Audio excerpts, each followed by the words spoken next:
kondisi beriman berislam seperti ini, tentulah kita pasti dimasukkan oleh Allah SWT ke dalam surganya kelak. Yang kedua, mari kita berkirim salawat dan salam kepada baginda kita, Rasul kita, Nabi kita, Nabi besar Muhammad Sallallahu Alaihi Wasallam, yang insya Allah biiznillah dengan bersalawat dan bersalam ini kita kelak akan mendapatkan syafaat dari beliau. Ma'asyiral muslimin wal muslimat, jamaah salat subuh di Masjid Nur Rahim yang saya muliakan, pada kesempatan ini saya akan kaji satu tema yang semoga ini menjadi satu motivasi buat kita semua untuk terus berislam dan beriman kepada Allah SWT, yaitu terkait dengan luasnya rahmat Allah SWT. Rahmat yang dimaksud di sini adalah kasih sayang. Rahmat yang dimaksud di sini adalah maghfirah, ampunan. Ampunan dari Allah SWT. Ada nggak di antara kita yang tidak berdosa? Kayaknya nggak ada ya. Oh, pertanyaannya salah. Pak, Bu, jenengan gadah dosa mboten? Wah, kita bar sahur kita. Pak, Bu, kula tanglet nggih. Jenengan niku gadah dosa mboten? Enten sing mboten gadah dosa? Gak ada. Semua punya ya. Tapi ngakunya kepada Allah SWT saja, jangan kepada saya. Kita hanya melakukan satu simulasi. Oh, ternyata di antara kita nggak ada yang tidak punya dosa kan. Tapi pengakuannya kepada Allah, jangan kepada saya, jangan kepada ustadz, jangan kepada ulama, jangan kepada istrinya, jangan kepada suaminya, jangan. Hatta kepada orang terdekat, jangan melakukan pengakuan dosa. Jangan melakukan pengakuan dosa kepada manusia. Ditipu nanti kamu, ditekan kamu nanti, dibully kamu nanti, kira-kira melakukan pengakuan dosa kepada sesama manusia. Pengakuan dosa, pengakuan maksiat hanya kepada Allah. Ya Allah, aku kemarin ngapain? Ya Allah, aku kemarin ngapain? Dosanya apa coba? Ya Allah, kemarin aku ngambil lauk 2, padahal aku bayarnya cuma 1. Lah dosa ini. Ya Allah, aku kemarin ngambil bakwan 2 tapi bayar 1. Dosa itu. Ngaku langsung kepada Allah, tapi karena ini berkaitan dengan manusia, Anda harus meminta keriduan kepada orang tersebut, orang yang ada dolimi tadi. Kalau dosanya langsung kepada Allah, tidak pakai sama manusia gitu, langsung minta sama Allah. Ya Allah, kemarin aku apa dosa yang langsung kepada Allah itu apa ya? Apa contohnya, Pak? Katanya dosanya akeh, orang iso ngomong dosa. Halo. Ini masih kekenyangan tadi kayaknya. Habis sahur kayaknya. Apa kira-kira dosa yang langsung kepada Allah tidak pakai manusia itu? Apa ya? Apa Pak? Ninggalin sholat. Nggih, ninggalin sholat itu dosa langsung. Ya Allah, kemarin aku ninggalin sholat. Aku nyesel ya Allah. Aku pengen sholat lagi, aku pengen dekat sama Engkau ya Allah. Itu boleh langsung minta ampunan. Ya Allah, kemarin aku ninggalin puasa, padahal puasa itu wajib. Dosa yang langsung kepada Allah saat itu juga ditobati sama Allah, ditobati sama Anda kepada Allah SWT. Allah langsung kasih tobat, Allah langsung kasih ampunan. Begitu.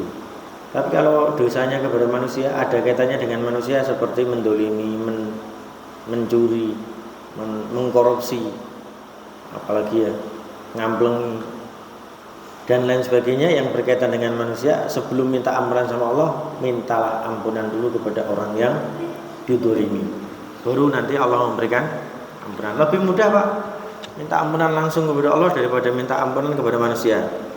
Biasanya kalau minta ampunan sama manusia itu banyak yang jaim, gitu, jaga image, jaga harga diri kok ida awingnya saiki kon ngasih ampunan moh aku.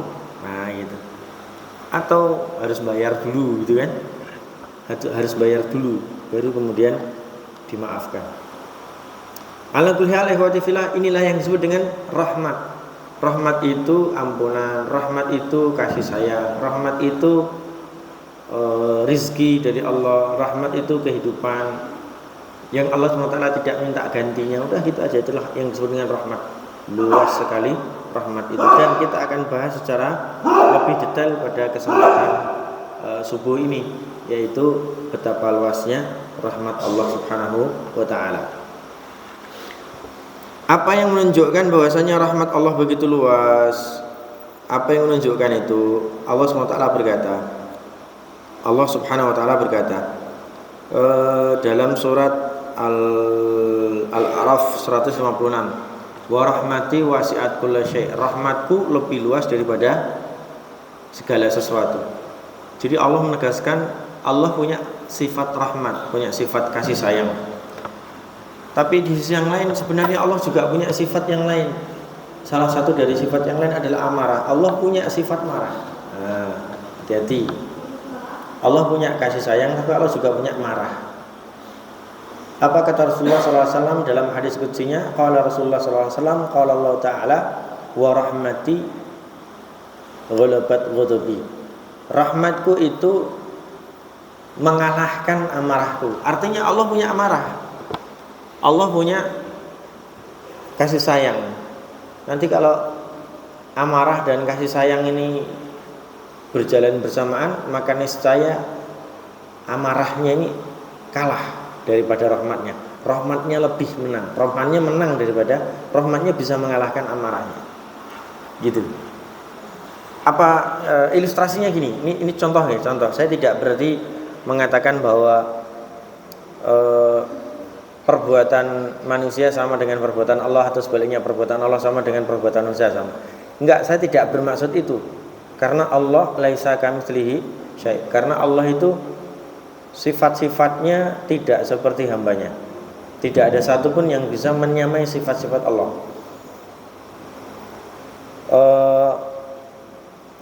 Ini ilustrasi Bu ya. Bu, Ibu, ini ilustrasi ya. Ibu gadah putra toh. Bapak ibu ini punya putra, punya anak kecil. Nek main bal seneng gini, kalau tidak kocok. Nggih Pak, nggih Bu. Tetap aja dia main di situ. Apa yang terjadi? Kacanya pecahlah, kena bola. Setelah kacanya pecah kena bola, kira-kira apa yang terjadi? Apa yang dilakukan oleh ibu itu? Dijewer itu anak itu, dijewer, dijiwit, diteot, apa meneh, dikeplak. Piye to le wis kandhane aja kon main nang kene, aja main nang kene. Betul apa mboten? Halo. Iya atau enggak? Leres. Saestu. Oke. Berarti ibu punya amarah kan? Karena si anak melakukan sesuatu perbuatan yang apa ya istilahnya, orang gatekke kalimat wong tua, akhirnya dikeplak, tor, dijewer, dijiwit, diteot. Zaman saya kecil dulu teot. Apa bedanya diteot sama dijiwit? Dijiwit cilik, teot gede. Nek diteot itu sing diteot nek ora bokonge kempole kan gitu. Nek dijiwit ya opone terserah. Gitu. Itu ibu. Dia punya marah. Tapi pertanyaannya gini, apakah kemudian ibu ketika mendapati anaknya memecahkan kaca tadi, ibu berkata kepadanya, "Le, lunga wis komahku, ora buakal aku ngopeni kowe meneh." Apa begitu? Enggak kan? Setelah anak memecahkan kaca, diteot, dijewer, dijiwit, ya anak tetap dibangunkan untuk sholat, dibangunkan untuk sekolah, dimasakin makanan, disiapkan bajunya, ayo le sholat, ayo le ngaji, tetap dikatakan begitu. Apa pernah ada seorang anak yang memecahkan kaca rumahnya, kemudian orang tuanya bilang, "Kowe lunga kok kene, kamu bukan anakku lagi." Wah, apa gitu? Kejam sekali. Enggak kan? Nggak ada. Karena orang tua mempunyai kasih sayang kepada anaknya dengan kasih sayang yang sangat besar. Sangat-sangat besar. Gitu. Nah, fillah. Allah punya sifat marah. Allah juga punya sifat kasih sayang. Ketika ada hambanya yang diingatkan, kamu jangan zina, kamu jangan nyuri, kamu jangan korupsi. Lah kok korupsi? Lah kok berbuat dolim? Lah kok mencuri? Akhirnya apa? Ditutup, diazab sama Allah SWT. Tapi mohon maaf ya, selama keimanan, keislaman tetap ada pada diri Anda, setelah Anda dimarahi sama Allah, setelah Anda diadab sama Allah, kan adabnya dihentikan. Dah sana masuk surga. Allah tetap sayang kepada hambanya. Begitu. Saya tidak ingin membandingkan antara ibu dengan Allah loh, tidak loh. Demi Allah tidak. Hanya sebatas ingin menggambarkan ilustrasi ada dua sifat itu gitu loh. Ada dua sifat itu. Orang tua atau ibu sayangnya hanya kepada anak. Muncul juga karena dia sebagai seorang orang tua kepada anak. Kemungkinan besar sayangnya tidak muncul kepada anaknya orang lain. Mungkin ketika ada anak orang lain main di rumah dia, kemudian memecahkan kaca, ojo main yang kene meneh, ngono iso. Tapi kalau anaknya dhewe kan kowe tetap nang kene, enggak boleh pergi ke rumah lain gitu. Itu kata ibu kepada anaknya. Kalau kepada anak lain juga mungkin belum tentu kasih sayangnya muncul itu. Iya kan? Tapi ingat, Allah itu kasih sayangnya lebih daripada ibu kepada anaknya. Kasih sayang Allah lebih luas. Bukan cuma cakupannya yang lebih luas, tapi bentuk sayangnya juga lebih luas. Gitu nggih? Ayat ini menunjukkan bahwasanya rahmat Allah itu sangat luas sekali. Walaupun rahmat itu nanti bersanding dengan amarahnya. Apa kata Allah SWT dalam surat Al-Hijr 49? Nabbi ibadi anni anal ghafurur rahim. Wahai Nabi Muhammad, katakanlah kepada hamba-hambaku bahwasanya aku adalah zat yang memberikan ampunan dan aku adalah zat yang memberikan kasih sayang. Artinya ampunan dan kasih sayang itu muncul dari zat Allah. Dan itu sangat luas, sangat besar. Al-An'am 12, apa kata Allah SWT? Qul liman ma fis samawati wal ard. Katakanlah wahai Nabi Muhammad, milik siapa segala sesuatu yang ada di langit dan bumi? Kata Allah kepada nabinya. Kata Allah kepada Nabi Muhammad, wahai Nabi Muhammad, katakanlah kepada umatmu, milik siapa toh segala sesuatu yang di langit dan bumi ini? Mereka nggak bisa jawab. Kemudian Nabi Muhammad SAW diminta untuk memberikan jawaban. Katakanlah kepada mereka, Nabi Muhammad, bahwasanya segala sesuatu yang ada di langit dan di bumi ini milik Allah. Qul lillah. Katakanlah Nabi Muhammad kepada mereka bahwasanya segala yang ada di langit dan bumi adalah milik Allah Subhanahu wa taala. Apa kata Allah kemudian? Kataba ala nafsihir rahmah. Allah mewajibkan kepada dirinya sendiri untuk mempunyai sifat rahmat. Allah mewajibkan kepada dirinya sendiri untuk bersifat rahmat, bersifat kasih sayang. Kalimat pertama yang keluar dari Al-Quran aja Bismillah kan? Bismillah apa? Ar-Rahman Ar-Rahim. Itu subhanallah. Jadi gak mungkin Allah tidak sayang kepada kita, pasti sayang kepada kita. Gitu nggih? Nah, ikhwati fillah rahimakumullah. Suatu hari ya. Matur nuwun. Suatu hari ada seorang anak kecil lari-lari. Ada seorang anak kecil lari-lari.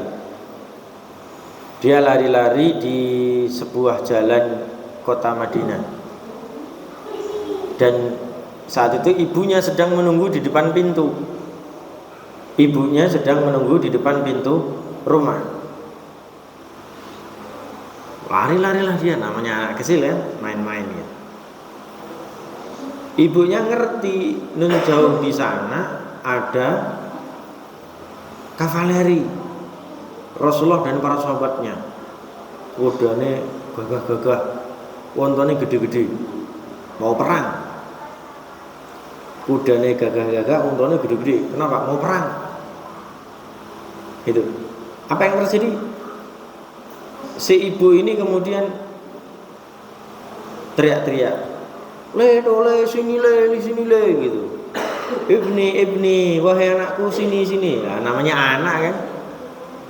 Dia sedang bermain, dia tidak ngerti ada mara bahaya. Seakan-akan malah merasa diajak kejar-kejaran sama ibunya. Iya toh? Namanya anak kecil, sini le, malah lari. Padahal di sekitarnya sebentar lagi akan muncul kavaleri yang kalau kavaleri ini dalam kondisi tidak hati-hati bisa nabrak si anak. Bisa nabrak si anak karena untone gudu-gudu, kudane gagah-gagah, wes gitu. Rasulullah mengerti itu, Rasulullah mengerti itu. Rasulullah tahu anak kecil itu. Akhirnya Rasulullah menghentikan kavalerinya. Berhenti. Apa yang terjadi kemudian? Si ibu berhasil mengejar anaknya, dipeluklah anak itu, didekap anak itu, dan kemudian dibawa ke depan rumahnya. Seret. Gitu. Rasulullah tersenyum dan kemudian Rasulullah bertanya kepada sahabatnya, ala tarawna hadhil mar'ata tulqi ibnataha finnar. Wahai para sahabatku, apakah engkau akan mengira bahwa si wanita ini bakalan mencampakkan anaknya ke dalam kobaran api yang besar? Maka para sahabatnya berkata, wallahi kalla ya Rasulullah. Demi Allah, tidak mungkin wanita itu bakalan mencampakkan anaknya ke dalam kobaran api yang begitu besar. Tidak mungkin. Ya, hitung-hitung gini, apa ya? Hitung-hitungnya gini.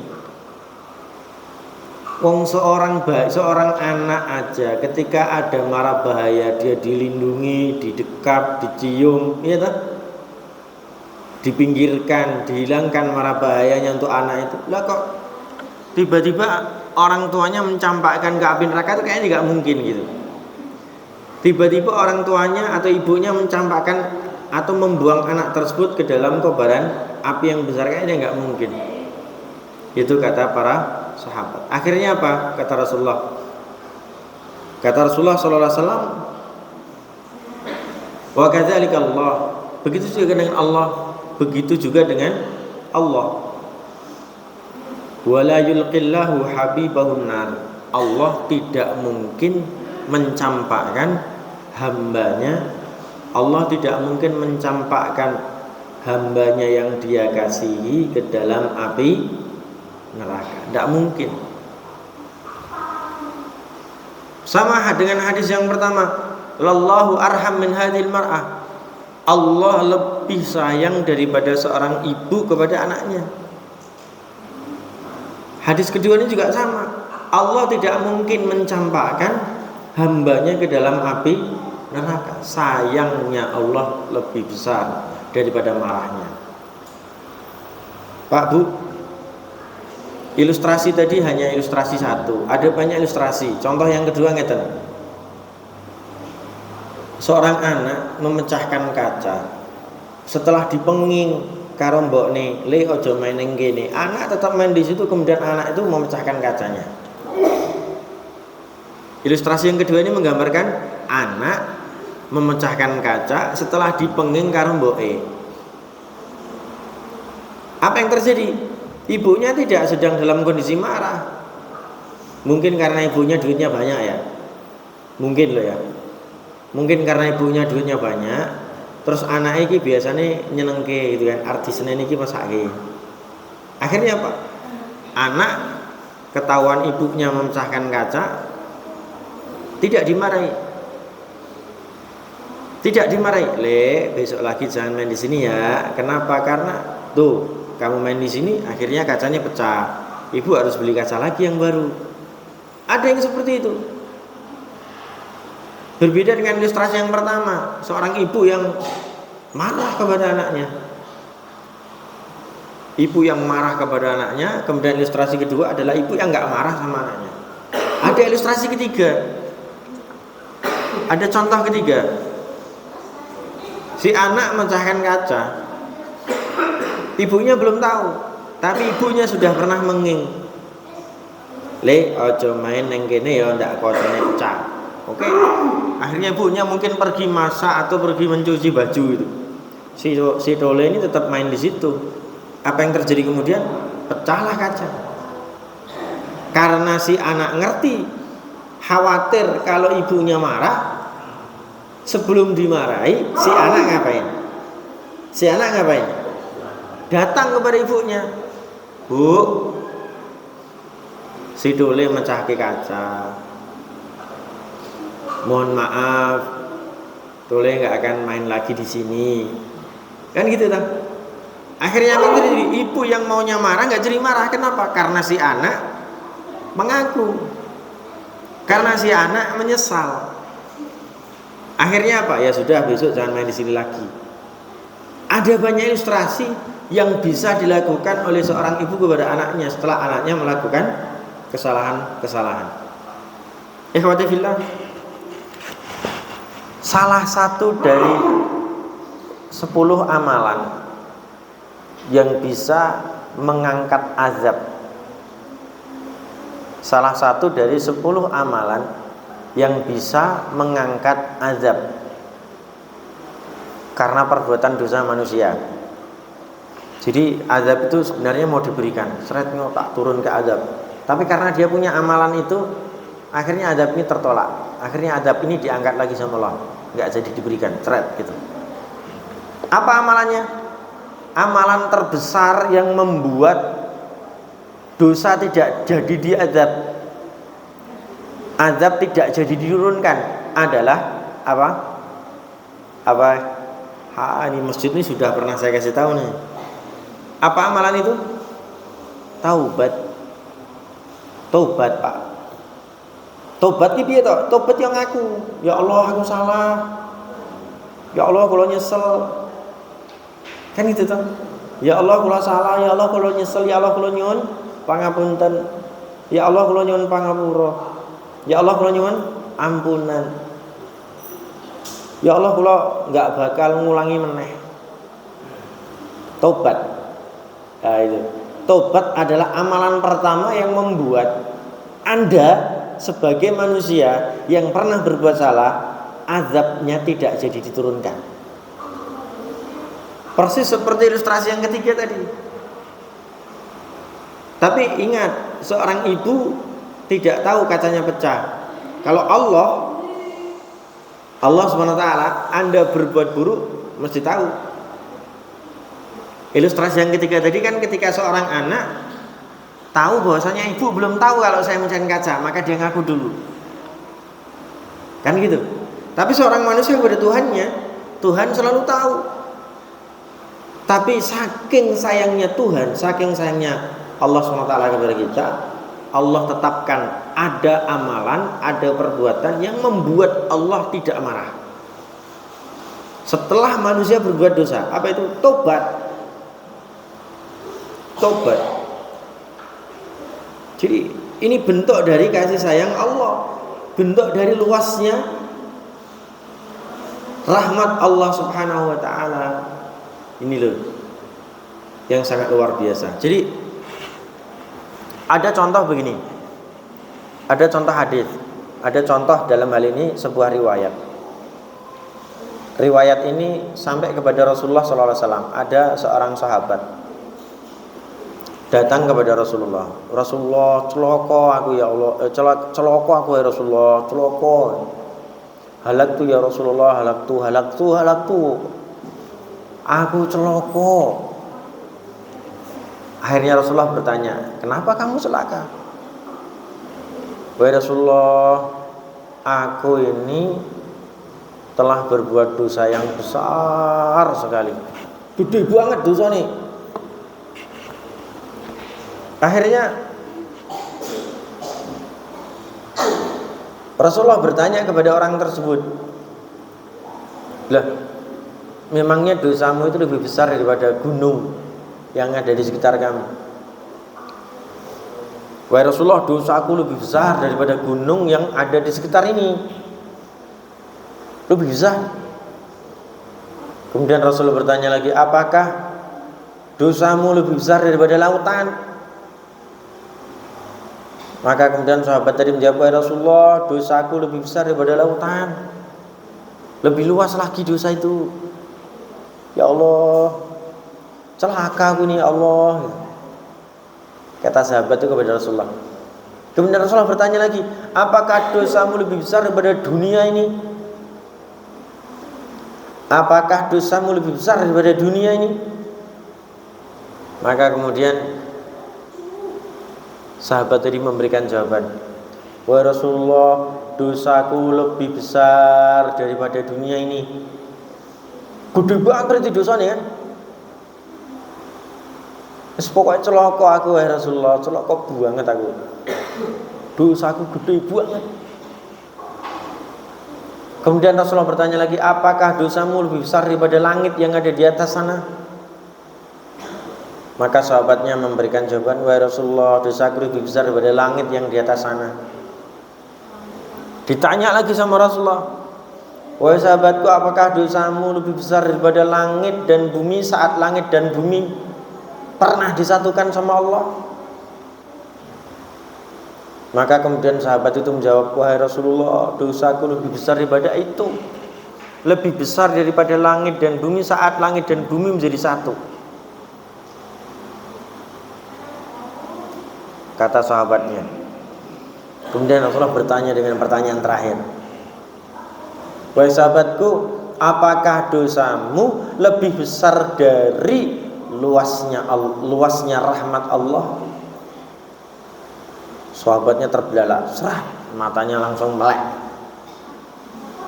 Matanya melek, pikirannya terbuka, hatinya terbuka luas. Dia kemudian memberikan jawaban, "Demi Allah, rahmat Allah lebih luas daripada dosaku." Maka tersenyumlah Nabi Muhammad SAW. Kemudian Nabi SAW mengatakan kepada sahabatnya, "Berislamlah kamu dengan benar, bertobatlah kamu kepada Allah, dan berdoalah, Rabbana atina fid dunya hasanah wa fil akhirati hasanah wa qina adzabannar." Ya Allah, ya Allah, berikanlah aku di dunia kebaikan. Ya Allah, berikanlah kepadaku di akhirat kebaikan, dan bebaskanlah aku dari api neraka. Gitu. Jadi Bapak Ibu sekalian, salah satu dari tujuan setan min makaidi syayatin, salah satu dari tujuan setan adalah menghilangkan Allah dalam diri manusia setelah mereka berbuat dosa. Membuat manusia lupa akan Tuhannya setelah manusia berdosa. Ada orang berdosa, Pak. Ada orang berdosa. Kemudian orang berdosa ini setelah berdosa ini kan harusnya ada rasa nyesel, ada rasa ingin kembali kepada Tuhan, ada rasa ingin, ya Allah, aku pengen menghilangkan dosa ini. Perbuatan dosa yang diikuti perasaan-perasaan itu bagus. Perasaannya loh ya, bukan dosanya. Perasaannya ini bagus. Perasaannya ini bagus karena dia ingin kembali kepada Allah, dia bertobat kepada Allah, dia menyesal, dan dia meminta ampunan kepada Allah. Itu bagus rasa itu. Salah satu dari tujuan setan adalah menghilangkan rasa itu. Menghilangkan rasa ini dari hamba Allah. Setelah hamba Allah tadi berbuat dosa, maka apa yang terjadi? Si hamba tadi setelah berbuat dosa terus menerus berbuat dosa dan tidak pernah punya rasa nyesal sedikit pun di dalam hatinya, hilang, maka dia akan menjadi pengikut setan yang tidak mungkin bisa kembali. Kalau seperti itu loh ya, maka siapapun manusia yang mempunyai rasa penyesalan di dalam hatinya, insya Allah saya husnuzon kepada Allah, orang tersebut masih mudah untuk dikembalikan ke jalan yang benar. Masih mudah. Selama dia punya rasa penyesalan, selama dia masih punya rasa ya Allah aku nyesel gitu, mudah untuk kembali kepada Allah SWT. Tinggal meningkatkan rasa itu. Dalam suatu hadis, dalam suatu riwayat dikatakan ay Rabbi adnabtu, wahai Rabbku,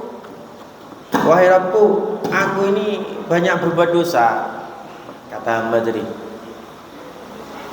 ay Rabbi adnabtu faghfirli, ya Allah aku berbuat dosa. Tapi karena dia ingat ada Rabb, dia ingat ada Allah, zat yang maha memberikan ampunan, dia minta sama Allah faghfirli, ya Allah ampuni aku. Makanya kemudian dia diberi ampunan. Setelah dia diberi ampunan oleh Allah SWT, di kemudian hari berbuat dosa lagi. Ay Rabbi adnabtu, wahai Rabbku aku berbuat dosa lagi. Ay Rabbi adnabtu dzamban, ya Allah wahai Rabbku aku ini berbuat dosa lagi. Faghfirli, karena dia ingat Tuhannya, maka kemudian dia minta kepada Allah, dia minta kepada Tuhannya, ampuni aku ya Allah. Diberi ampunan sama Allah. Setelah sekian lama lagi berbuat dosa lagi. Ay Rabbi adnabtu dzamban, ya Allah wahai Rabbku aku berbuat dosa lagi. Ya Allah ampuni aku, faghfirli ya Allah, ampuni aku ya Allah. Maka diberilah ampunan oleh Allah SWT. Sampai kemudian dia mati dalam kondisi sedang diberi ampunan oleh Allah Subhanahu wa taala. Maka kemudian Allah Subhanahu wa taala tersenyum kepada hamba ini. Tersenyum. Kenapa? Ya karena dia mati dalam kondisi bertaubat. Begitu. Jadi ikhwati fillah, jangan sampai setelah berbuat dosa itu dibiarkan dosanya. Segera mintalah ampunan kepada Allah. Tobat hari ini untuk hari ini. Jangan nunggu besok. Jangan tunda tobatmu sampai besok hari. Kenapa? Karena hari ini punya dosa, hari ini juga ditobati.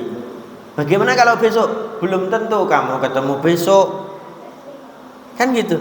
Dan yang besok, umpamanya kamu ketemu dengan besok ada dosa lagi, tobatnya untuk yang besok, jangan nunggu lama-lama. Begitu Pak. Jangan menunda-nunda tobat.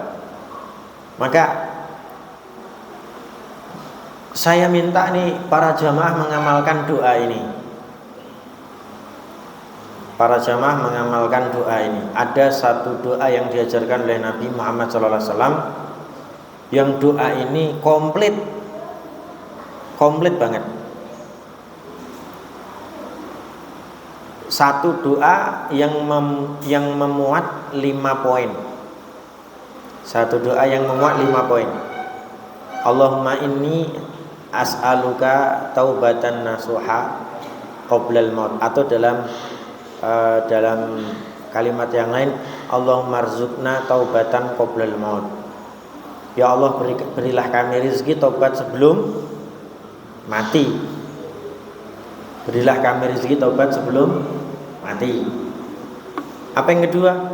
Wa rahmatan 'indal maut, dan berilah kami rezeki, berilah kami rezeki rahmat, berilah kami kasih sayang pada saat mati, karena mati itu berat.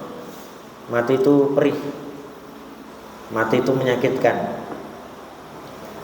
Dicabut rambutnya wiloro, dicabut kukune loro, dicabut gigine wiloro, padahal wis dikei bius. Gitu. Loro rasanya. Apa meneh sing dicabut nyawane berarti tambah loro. Makanya kemudian Rasul mengajarkan doa kepada kita, ya Allah, rahmati kami saat kami mati. Ringankan gitu loh. Kuatkan. Itu yang kedua. Yang ketiga apa? Wa maghfiratan ba'dal maut. Berilah kami maghfirah setelah kami mati. Sebelum mati tobat, saat mati rahmat, setelah mati maghfirah. Ya Allah, berilah kami ampunan. Setelah itu apa? Wal afwa 'indal hisab. Saat kami dihisab, ya Allah, berilah kami ampunan, berilah kami permaafan. Setelah dihisab apa? Yang kelima, setelah dihisab minta kepada Allah agar dibebaskan dari api neraka. Orang kalau dibebaskan dari api neraka mesti masuk surga. Berarti ini 5 poin, Pak. Satu doa yang memuat 5 poin. Allahumma rzuqna taubatan nasuhah. Allahumma rzuqna taubatan qablal maut wa rahmatan 'indal maut wa maghfiratan ba'dal maut wal 'afwa 'indal hisab wan najata minan nar. 5. Kita doa kepada Allah dengan cara itu. Kenapa ya? Karena memang harapan kita sebelum kita mati kita tobat agar Allah mengampuni. Agar Allah mengampuni. Tapi ingat ya, setiap tobat itu ada syaratnya. Kalau kesalahan itu langsung berkaitan dengan Allah, Allah gampang aja ngasih maghfirah. Tapi mohon maaf, kalau dosa itu berkaitan dengan orang lain, maka harus meminta ampunan dulu kepada orang lain, baru minta kepada Allah. Baru Allah nanti akan mengampuni. Mohon maaf, baru nanti Allah akan mengampuni. Begitu. Jadi ini penting. Jangan sampai kita kehilangan Allah setelah berbuat dosa. Maka Allah SWT berkata kepada kaum muslimin, kepada kita, kepada manusia, ya ayyuhalladzina amanu la taqnatu min rahmatillah. Wahai para manusia, wahai orang-orang beriman, jangan sekali-kali kalian berputus asa dari rahmatnya Allah. Merasa banyak berbuat dosa, ya Allah, kemarin ke aku dosanya gede banget. Iya ya Allah, dosanya, ya enggak usah khawatir, Allah pasti ngasih ampunan. Banyak, Pak, orang-orang Islam yang dahulu kalanya dia seorang mohon maaf, dia perampok, dia pembunuh, bahkan dia termasuk golongan dalam tanda kutip LGBT, masuk dalam golongan itu. Kemudian qadarullah, Allah takdirkan orang-orang tersebut punya kesadaran, punya penyesalan, dan kemudian terbimbing. Bisa jadi mereka adalah orang-orang yang lebih dekat dengan kita. Karena apa? Terkadang kalau tidak ada ujian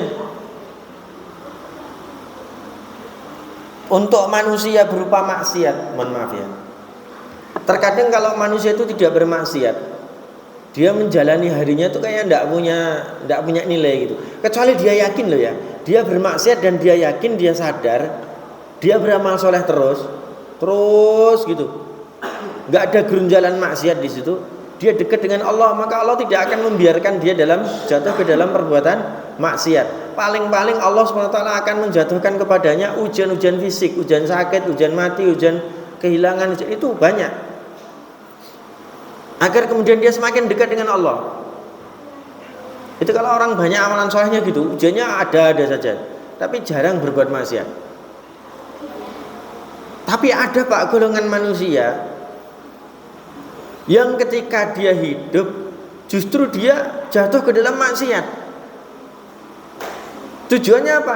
Agar setelah maksiat kebutuhan dia dekat dengan Allah semakin terasa. Ada, Pak, seperti itu. Ada sosok-sosok manusia yang ketika dia tidak berbuat kemaksiatan, merasa tidak bersalah, akhirnya malah justru jatuh ke dalam kesombongan, jatuh ke dalam takabur, jatuh ke dalam ujub, aku nggak maksiat, ya aku nggak maksiat itu. Ujub, takabur, bahkan dia punya rasa sombong, wah kamu tukang maksiat, nah gitu. Jadi nilai kedekatannya kepada Allah tuh kurang, malahan justru dia sombong kepada orang. Hingga suatu hari, suatu masa orang tersebut jatuh ke dalam kemaksiatan. Tapi kalau dia sadar apa yang sebenarnya Allah inginkan, agar dia mampu merasakan kedekatan kepada Allah setelah berbuat maksiat. Nyatanya kamu berbuat maksiat tuh. Dengan berbuat maksiat akhirnya dia bertobat, dia menangis, dia bertunduk, dia khusyuk, dia tawadhu dari sekian manusia. Pada akhirnya dia menjadi orang yang semakin tawadhu dari hadapan manusia. Yang biasanya sombong dia tidak sombong. Dia semakin butuh Allah, dia semakin merendahkan merendahkan dirinya. Ya toh? Merendahkan apa tadi? Merendahkan diri, betul ya? Semakin tawadhu di hadapan manusia. Maka mohon maaf, kalau ada orang maksiat kok dia tidak semakin menundukkan dirinya di hadapan manusia, malah semakin sombong dengan perbuatan maksiatnya. Wis to, wong iki ra bakal diampuni. Apa meneh wong iki memamerkan kemaksiatannya. Orang kalau bermaksiat kemudian dia sadar, dia akan tunduk. Aku banyak maksiat, aku harus tawadhu, aku harus khusyuk, aku harus khudu kepada Allah. Tawadhu kepada sekian manusia. Karena aku tidak lebih baik daripada orang itu. Aku tidak lebih baik daripada orang itu. Amalanku betapa rendahnya, dia betapa tingginya, dia menunduk, dia tawadhu. Itu bagus. Makanya terkadang ada orang bermaksiat cepat menanjak derajatnya karena dia sadar. Tapi mohon maaf, ada orang manusia yang dia bermaksiat, setelah maksiat dia tidak sadar, dia kehilangan Tuhannya, dia kehilangan ketawaduannya, dia kehilangan kekhuduannya, dia kehilangan kehusyuannya. Dia malah tetap sombong, dia merasa bangga dengan perbuatan maksiatnya. Wis to, wong kira bakal diampuni. Apa kata Rasulullah? Innallaha mu'afan likulli dzambin illal mujahirin. Allah sebenarnya akan memaafkan seluruh dosa kecuali dari orang-orang yang suka memamerkan dosanya. Kecuali dari orang-orang yang suka memamerkan. Dalam terjemahan yang lain, kecuali dari orang-orang yang suka menyombongkan perbuatan dosanya. Hati-hati. Maka terkadang ikhwati fillah, mohon maaf saya katakan ini, mohon maaf mungkin belum sampai saya belum sampai ya saya memberikan pelajaran ini atau ayat-ayat yang lain atau tadkirah ini dari khusus masalah ini. Belum tentu orang yang bermaksiat itu lebih buruk daripada kita. Maksud saya di situ. Karena apa? Terkadang ada orang berbuat maksiat, dia menyadari kedekatannya kepada Allah setelah berbuat maksiatnya. Yang belum tentu juga orang-orang yang tidak bermaksiat justru dia menyadari kedekatannya kepada Allah. Hati-hati. Maka ini bagian dari luasnya rahmat Allah SWT. Sampai jam berapa Mas Rian? Kurang berapa lah? Oke. Saya akan tunjukkan beberapa hadis terakhir yang menunjukkan Allah itu rahmatnya luas sekali. Dan Allah itu maha adil. Ada satu hadis yang menunjukkan, Pak, saya ingin panjenengan nanti buat pertanyaan ya untuk panjenengan sendiri. Saya pandu nanti pertanyaannya. Ada satu hadis. Ibnu Mas'ud berkata dari Rasulullah SAW, Inni la'alamu akhira ahlin nari khurujan minha wa akhira ahlil jannati dukhulal jannah. Rajulan yakhruju minan nari habwan fayaqulullahu ta'ala idhab fadkhulil jannah fayatiha fayukhayyilu ilaihi annaha malak fayarji fayaqulu ya rabbi wajadtuha malak. Ada Ini cerita Rasulullah ya, cerita Rasulullah yang diriwayatkan oleh Ibnu Mas'ud radhiyallahu anhu. Rasulullah ini sangat tahu betul karena Rasulullah SAW mengetahui dari kabar dari Allah, infonya langsung dari Allah. Saya tahu betul siapa orang yang masuk ke dalam surga terakhir kali. Saya tahu betul siapa manusia yang keluar dari neraka terakhir kali. Saya tahu betul ini. Orang mukmin muslim yang tidak ada mukmin muslim lain lagi yang masuk ke dalam surga, yang keluar dari neraka terakhir kali. Wis ora nek liyane kecuali dia. Wo song-gosong awake. Apa kata Allah SWT kepada orang tersebut? Idhab fadkhulil jannah. Hei menungso, pergilah kamu dari sini dan masuklah ke dalam surga. Maka kemudian orang ini mencoba untuk berjalan menuju surga tapi nggak bisa-bisa. Akhirnya hanya bisa dengan cara merangkak. Sret. Bilang apa? Lambian yang nungguin kon salat atau salat. Kon salat aras-arasen, kon poso aras-arasen, wis pokoke dikongkon sing apa-apa ora tau gelem. Akhirnya muncullah di neraka seperti itu dia. Disuruh ke surga nggak iso ngopo-ngopo kecuali merangkak. Orang terakhir yang dimasukkan oleh Allah SWT ke dalam surga dan dikeluarkan dari neraka dari kalangan kaum muslimin mukminin. Setelah dia mencoba merangkak, dia bisa melihat surga. Belum keluar dari neraka, belum masuk surga, belum keluar dari neraka, belum masuk surga. Dia melihat ke dalam surga, kemudian dia berkata kepada Allah, ya Allah, wajadtuha mala. Ya Allah, aku mendapati surga ini wis penuh piye. Ya Allah, surga ini penuh. Sudah penuh. Akhirnya apa? Manusia ini berhenti, balik lagi. Wis penuh tersaruh arpanen dia. Ini udah penuh, ngapain aku ke sana juga? Kemudian Allah berkata lagi kepada orang itu, idhab wat fadkhulil jannah. Pergilah dari neraka ini dan masuklah ke surga. Merangkak lagi dia, seperti yang pertama tadi. Bisa melihat surga kembali, kemudian ya Allah, surga ini penuh.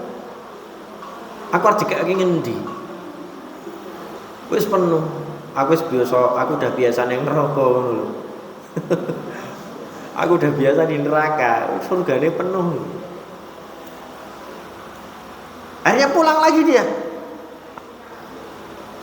Allah berkata lagi yang ketiga kali, idhab fadkhulil jannah. Pergi kamu dari neraka ini dan masuklah ke dalam surga. Apa kata si orang tadi? Ya Allah, surga niki wis penuh, mau dikemanakan lagi saya? Kemudian